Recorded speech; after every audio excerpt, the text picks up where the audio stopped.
जय माता दी। ये एक बच्ची की कुंडली है जिसका जन्म 27/8/2015 को हुआ है। जन्म समय है प्रातःकाल 10:32। जन्म स्थान है मुंबई। इनका प्रश्न है कि शी कांट स्पीक वेल, मतलब अभी बच्ची लगभग 6 साल की हो गई है, लेकिन उसे बातें करने या बोलने में दिक्कत होती है।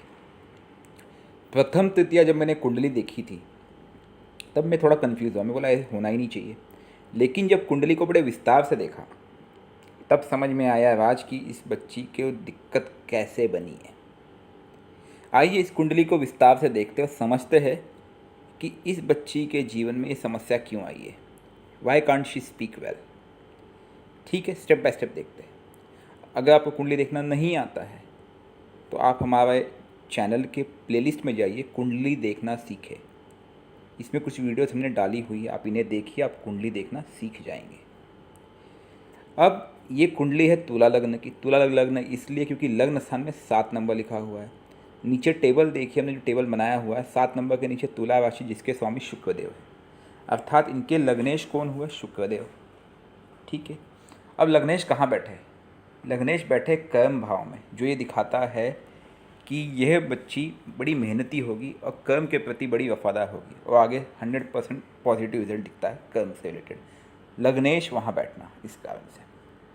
ठीक है, द्वितीय भाव की बात करें, द्वितीय भाव है 8 नंबर। 8 नंबर नीचे टेबल देखिए जिसके मालिक मंगल है। अब यहाँ तक तो ठीक था, लेकिन जब मैं देखा कि मंगल कहाँ बैठे तो पता चला मंगल बैठे है 10वें भाव में। चलो मंगल 10वें भाव में तो बैठ गए, वो भी ठीक था, लेकिन जब मैं देखता हूँ मंगल जिस भाव में बैठे वो संख्या कितनी, वो 4 नंबर है। आपको पता है 4 नंबर में मंगल नीच के हो जाते हैं और 10 नंबर में ऊंच के हो जाते हैं। तो मंगल यहाँ पे अगर 4 नंबर में है तो मंगल नीच के हो गए। 8 नंबर नीचे टेबल ऊपर देखिए फिर से, धनवानी कुटुंब के कारक है 8 नंबर, इसलिए मैंने 8 को वहाँ पे अंडरलाइन कर दिया है। नीचे टेबल देखेंगे 8 नंबर के मालिक मंगल है। अब मंगल कहाँ बैठे हैं? 4 नंबर में नीच के होकर के, मैंने इसलिए नीचे का एरो दिखाया हुआ है। तो नीच का मंगल हमेशा नुकसान देता है। तो जो धनवानी और कुटुंब का कारक है मंगल, वो नीच का होकर के बैठ गया 10वें भाव में। प्रॉब्लम नंबर 1, मतलब जो वाणी का कारक है वही नीच का होकर बैठ जाए। ठीक है, दूसरी चीज़ मैंने देखा मंगल को, फिर देखा कि लग्न में वो 10 नंबर में है और बृहस्पति अस्त है।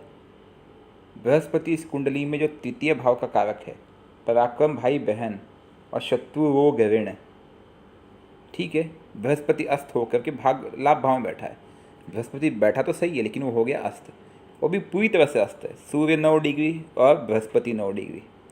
बृहस्पति का अस्त होना किसी भी कुंडली में ठीक नहीं माना जाता है, क्योंकि अगर गुरु अस्त हो जाता है तो वो दिक्कत देता है। मैं फिर नवमास देखा।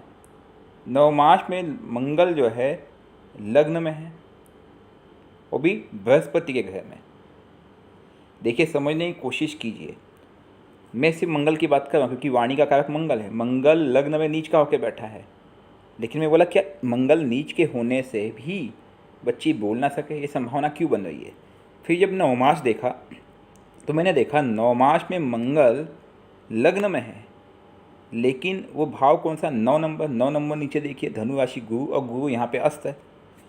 तो बृहस्पति अस्त है और उसमें नवमास में बैठा हुआ है, तो मंगल यहाँ भी पीड़ित और वहाँ भी कमज़ोर। तो मंगल वाणी का कारक बना, लेकिन मंगल दोनों में पीड़ित होने के कारण बच्ची बोल नहीं पा रही है। और राहु भाग्य स्थान में 5 नंबर में है, अर्थात विद्या स्थान में, नहीं सॉरी, नवम भाव में 5 नंबर में है। तो भाग्य में राहु ने ठोकर मार दी नवमास में। ठीक है, अब किसी भी व्यक्ति के ध्वनि या आवाज़ से रिलेटेड समस्या जो होती है उसके कारण कौन बनते हैं? द्वितीय भाव, वहाँ पे जो संख्या लिखी होगी, तो धनवाणी कारक यहाँ पे 8 नंबर मंगल है। दूसरा है वहाँ पे शनिदेव खुद बैठे हुए हैं। शनिदेव इस कुंडली में इष्ट है और शनि इस कुंडली में सबसे शुभ माने जाते हैं, तो शनि का तो यहाँ पे सपोर्ट होना चाहिए। तो मैं शनि से तो कोई प्रॉब्लम समझ नहीं आ रहा कि शनि यहाँ पे प्रॉब्लम देंगे। उसके बाद बृहस्पति, क्योंकि नवमाश में बृहस्पति के घर में बैठे हुए हैं। और तीसरा है बुध। तो एक्चुअली इनको जो प्रॉब्लम हुई, बुध भी आप देखेंगे बुध वाणी के कारक माने जाते हैं और बुध राहु के साथ बनाते हैं जड़ता योग। तो तीनों चीज़ यहाँ पे दर्शाती है कि बच्ची को बोलने में दिक्कत होगी और वो हो भी रहा है। तो मंगल, बृहस्पति और बुध, ये तीनों के उपाय से ही बच्ची को रिजल्ट आएगा। ठीक है। खैर, उपायों के जाने के पहले हम इस कुंडली में अच्छा दिखा, इस कुंडली में एक राजयोग भी बनता है, वो भी हम आपको डिटेल में बताते हैं कैसे बनता है। ठीक है। अब ये तो क्लियर हो गया, इसलिए मैंने नीचे लिखा भी है कि फॉर वॉइस मंगल, शनि, गुरु और बुध। उसमें शनि मजबूत है, तो हमें उपाय किसका करना है? मंगल, गुरु और बुध का। इस बात का ध्यान रखना है आँख बंद करके। ठीक है। जब इस कुंडली में हम आगे बढ़ते हैं, चतुर्थ भाव और पंचम भाव के मालिक है शनिदेव, वो धन भाव में बैठे हैं, योग कारक स्थिति है, बहुत अच्छा है। फिर छठे भाव के मालिक बृहस्पति अस्त है, ठीक नहीं है।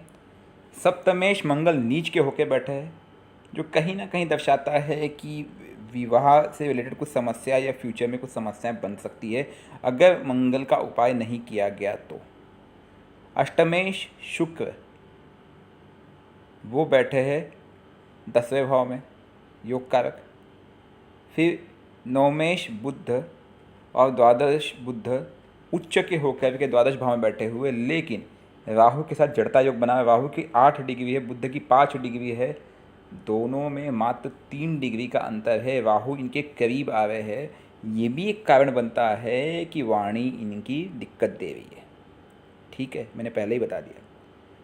उसके बाद दशमेश चंद्र, मतलब 10वें भाव के मालिक, 4 नंबर के मालिक, जहाँ पे 4 नंबर लिखा है चंद्र, वो बैठे हैं चौथे भाव में और वो खुद के घर को देख रहे हैं सप्तम दृष्टि से, अच्छी चीज़ है। फिर एकादश सूर्य, जो कि लाभ भाव के मालिक है, वो कहाँ बैठे हैं? वो उसी के घर में बैठे हुए हैं, खुद के घर में, स्वराशि में। अच्छी चीज़ है, ये बहुत ही अच्छी चीज़ है, लेकिन उन्होंने गुरु को अस्त कर दिया है। अब इस कुंडली में योग की बात करते हैं। आपको पता है किसी भी कुंडली में 12 भाव होते हैं और उन्हीं 12 भाव में प्रत्येक भाव को 30 डिग्री मिलती है, उन्हीं डिग्री में सब चीज़ें खेली जाती है और हर ग्रह अलग अलग बैठते हैं उस व्यक्ति के जन्म के समय के हिसाब से। देखिए, कुंडली जो है ये कुछ नहीं, हमारे पूर्व जन्म के प्रारब्ध है। हमने पिछले जन्म में जो कुछ भी अच्छे बुरे कर्म किए हैं उसके प्रारब्ध अनुसार हमारी कुंडली बनती है, उसके हिसाब से हमें जन्म मिलता है। हम अभी के कर्म अनुसार, अभी मेहनत करके, कर्म करके हम उस बुरे कर्म को निवारण कर सकते हैं, लेकिन मेहनत करनी पड़ती है, इतना ईजी नहीं होता है। जैसे कई बार ये देखा जाता है कि कोई व्यक्ति किसी को बहुत तकलीफ़ देता है, ठीक है, जैसे अन्याय करता है, गरीबों को तकलीफ़ देता है, सदाचार नहीं रखता है, सहयोगियों को तकलीफ़ देता है, तो उसको हमेशा फिर शनि की दिक्कत हो जाती है। कोई व्यक्ति अपने पिता को दिक्कत देता है, पिता से उल्टी सीधी बातें करता है, तो सूर्य तकलीफ़ में आ जाता है, ग्रहण दोष लग जाता है। कई तरह की समस्याएं देखी गई है। मतलब कुंडली आपके पूर्व जन्म में जो आपने कर्म किए हैं उस हिसाब से ग्रह नक्षत्र बनेंगे। तो लेकिन अगर इनका उपाय किया जाए और नियम से देखो, उपाय के साथ साथ आपको डिसिप्लिन भी रखना पड़ेगा, तब रिजल्ट आता है। अगर अब इस बच्ची की कुंडली की बात करें तो मैं सजेशन दूंगा कि इनकी माता अभी इन बच्ची के लिए मंगलवार का उपवास आरंभ कर दे। सबसे पहले बात, शनि की पूजा करें क्योंकि शनि योग कारक है।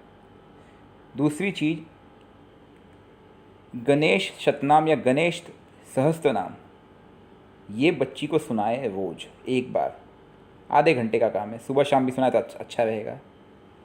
अब मैंने इसमें चंद्र के लिए रुद्राभिषेक कहा है दूध से, और पूर्णिमा को भी उपवास कहा है। इसके पीछे कारक तत्व है, क्योंकि कर्म के कारक मंगल जहाँ बैठे हुए हैं उसके हिसाब से मैं देख रहा हूँ। ठीक है। मंत्र जाप मंगल, बृहस्पति, राहु, चंद्र और बुध का, इनको मंत्र जाप करना चाहिए, इससे इनको विशेष लाभ मिलेगा। अब इस कुंडली में मंत्र क्या होंगे? मंगल का मंत्र है ओम अंगारकाय नमः, बृहस्पति का मंत्र है ओम ब्रह्म बृहस्पति नमः, चंद्र का मंत्र है ओम सोम सोमाय नमः, बुद्ध का मंत्र है ओम बूम बुद्धाय नमः। ये चारों मंत्र जाप सुबह करने मुश्किल से 8 से 10 मिनट लगेंगे। एक मंत्र जाप को 2 मिनट लगता है रुद्राक्षी माला से। फिर संध्या काल के बाद राहु का मंत्र जाप करना है, ओम राम राहवे नमः, और संकल्प लेना है कि ये मंत्र जाप मैं अपनी बच्ची, जो भी बच्ची का नाम है, उसके लिए कर रही हूँ। हे मेरे इष्टों, हे देवी देवताओं, मेरी सहायता करें, मुझे सहयोग दें। अब इस कुंडली में इनको उपाय मेन करना है बुध और मंगल का, और उसके साथ साथ बृहस्पति का। मैं 100% बोलता हूँ कि इनको रिजल्ट आएगा। अब बृहस्पति का उपाय क्या है? शिव पूजा, या डेली मंदिर लेके जाए बच्ची को, यह है बृहस्पति का उपाय। मंगल का उपाय क्या है? हनुमान जी के मंदिर लेके जाए और मंगल के मंत्र जाप करे, या किसी योग्य पंडित से करवा ले इस बच्ची के नाम से। मंगल और बृहस्पति का बल दे, मंगल बृहस्पति बुध का, तीनों का मंत्र जाप 4 गुना जो कहा गया है उसका 4 गुना करवा ले, बल दे। उसके बाद अगर आप रोज़ मंत्र जाप करते हैं तो आपको रिजल्ट जल्दी आएगा। वैसे मुझे पता चला कि ये लोग नॉनवेज खाते हैं, लेकिन मैं आपको एक पर्सनल सलाह दूंगा, और this is my personal advice, कि आप अगर नॉनवेज छोड़ सके तो बेहतर होगा। अगर ऐसी कंडीशन बनती है तो आप बच्ची को 5 मुखी और 3 मुखी रुद्राक्ष धारण कराए। 5 मुखी रुद्राक्ष बृहस्पति के लिए, गुरु के लिए, और 3 मुखी रुद्राक्ष मंगल के लिए। ओरिजिनल रुद्राक्ष लेकर के बच्ची को धारण कराए, लेकिन फिर अंडा भी अलाउड नहीं होगा, नॉनवेज नहीं चलेगा। अगर आप रुद्राक्ष पहन के नॉनवेज खाते हैं तो आपको नुकसान करेगा, रिजल्ट उल्टा आएगा। चंद्र की महादशा चल रही है, इसलिए मैंने आपको चंद्र का मंत्र जाप भी कहा है, क्योंकि ये जो महादशा होता है उसका प्रधानत्व होता है और वो आपको सहयोग दे, इस कारण से मैंने चंद्र का बताया हुआ है। इसके पहले सूर्य की महादशा थी। अब बच्ची के आने के बाद एक बेनिफिट है, क्योंकि बच्ची जब पैदा हुई है सूर्य लाभ भाव में था, तो बच्ची के आने के बाद आप लोगों को लाभ 100% हुआ होगा, मतलब फ़ायदा हुआ होगा। तो ये बच्ची आपके लिए लकी है। लेकिन अब बच्ची बोल नहीं सकती है, उसके लिए आपको ये उपाय अवश्य करना है। इस बात का आप विशेष ध्यान दें। बुध, गुरु और आप मंगल का। अच्छा, एक चीज़ में आपको और सलाह दे सकता था कि इसको पुखराज धारण करा दिया जाए, कि बृहस्पति कंट्रोल होगा, लेकिन वो कहीं ना कहीं वो मतलब हेल्थ इश्यूज़ भी ला सकता है। तो इट इज़ योर रिस्क। अगर आप एक मतलब पुखराज का पीला पत्थर एक लो क्वालिटी का भी आप लेना चाहे, चापा शहर का, आप रिस्क ले सकते हैं। तो एक 10-15 दिन के लिए पहना के देख सकते हैं रिज़ल्ट आता है नहीं आता है। लेकिन क्योंकि ग्रह अस्त है तो मैं चाहूँगा कि अगर वो पहनाए तो उसको रिजल्ट आएगा, क्योंकि भाई बहन के योग का कारक भी वही है। तो अगर आप सेकंड बेबी प्लान कर रहे हैं तब भी आपको इसके बृहस्पति का उपाय करना होगा, इस चीज़ को आपको समझना होगा। अब अच्छी चीज़ क्या है, इस कुंडली में एक राजयोग बनता है मंगल शनि चंद्र का। वो कैसे बनता है देखिए। धन के जो कारक है वो है मंगल, वो आके बैठे हैं 10वें भाव में। 10वें भाव के दशमेश के जो कारक है चंद्र 4 नंबर के, वो जाके बैठे हैं सुख के भाव में, और सुख के कारक जो है शनिदेव, वो जाके बैठे हैं धन के भाव में। अब एक चीज़ और है, मंगल यहाँ पे नीच का, लेकिन साथ में शुक्र आने से कहीं ना कहीं एक नीच भंग योग भी बन जाता है, राजयोग बनता है, विपरीत राजयोग, इसमें भी कोई शक नहीं है। लेकिन मंगल का उपाय इसलिए भी आवश्यक होता है कि बच्ची बोल सके, प्लस बुद्ध का जड़त्व का उपाय। आप उपाय करेंगे आपको तुरंत रिजल्ट आएगा कि बच्ची का थोड़ा मूवमेंट होने लगेगा। देखिए, कोशिश तो आपको करनी है, लेकिन साथ में ये उपाय करना बहुत बहुत बहुत अच्छा है, आवश्यक है। बच्ची का भविष्य भाग्य बहुत अच्छा है, लेकिन कंडीशन ये है कि आप इन चीज़ों का उपाय करा लें। आपके कुछ भी अन्य प्रश्न होंगे आप नीचे मुझे पूछ सकते हैं, कमेंट भी कर सकते हैं, मुझे पूछ सकते हैं। और हमारी तरफ से मैं इतना एक सलाह दूंगा आपको कि आप 11 रुपये, 21 रुपये, 51 रुपये, 101, जो आपकी श्रद्धा, आप मंदिर में जाइए, नीचे आपके आसपास मंदिर होगा, वहाँ पे जा कर के डाल दीजिएगा दक्षिणा पेटी में, दान पेटी में। वहाँ पे एक कपूर जलाइएगा।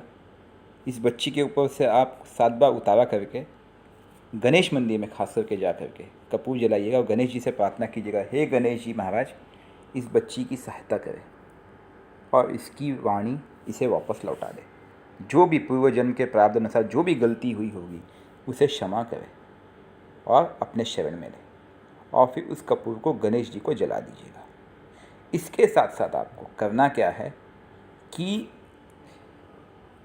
प्रसाद आप वहाँ पे चढ़ाए और ये बांटे लोगों में, खास करके बुधवार के दिन। ये जो कपूर का क्रिया भी आपको बुधवार को ही करनी है। अगर आप लगातार 7 बुधवार ये क्रिया करती है तो ये भी आपको पॉजिटिव रिजल्ट देगा, ठीक है। और वहाँ पे जो आप प्रसाद लेके जाए, एक भगोने में, जैसे हलवा हो गया, कुछ भी बना के, और बच्ची से बंटवाए तो ज़्यादा बेहतर रहेगा। जो लोग वहाँ पे आते हैं मंदिर में, उनको आप भोग मतलब गणेश जी को चढ़ा करके लोगों को प्रसाद बांटे, ठीक है। और ठंडी का मौसम आ रहा है, वैसे आप मुंबई में है तो मुंबई में ठंडी कम है, लेकिन आप गरीबों को भोजन करा सकते हैं, कुछ कपड़े बांट सकते हैं, कुछ पुराने कपड़े होंगे बच्ची के तब भी चलेगा, ठीक है। इससे भी रिजल्ट आएगा। दूसरी चीज़, बच्ची से आप एक काम कर सकते हैं, वो जैसे चिड़िया होगी वहाँ पे, तो ये क्या करे, इसके ऊपर से 7 बार उतारा करके, अगर जैसे चिड़िया आती है, कबूतर कौवा कुछ भी हो, तो वो आप इसके हाथों से एक डलवा दिया कीजिए रोज, ठीक है, कि बाधाओं का निवारण हो। ठंडी के कपड़े या कंबल आप अवश्य किसी न किसी को दान करा दीजिएगा बच्ची के हाथों। तो ये कुछ उपाय है, इससे रिजल्ट आएगा। मंगल का दान आप कराइएगा। मंगल का दान की एक विशेष लिस्ट हमने एक वीडियो बनाया भी था, मैं आपको भेज भी दूंगा, दे भी दूंगा। मंगल का विशेष दान मंगलवार को कराइए। तो मंगल, बुध, बृहस्पति का अगर आप उपाय कर लेते हैं, 100% कहता हूँ कि अभी भी देर नहीं हुई है, 5-6 साल की बच्ची है, इसकी वाणी की समस्या जल्द ही आ जाएगी। जय माता दी।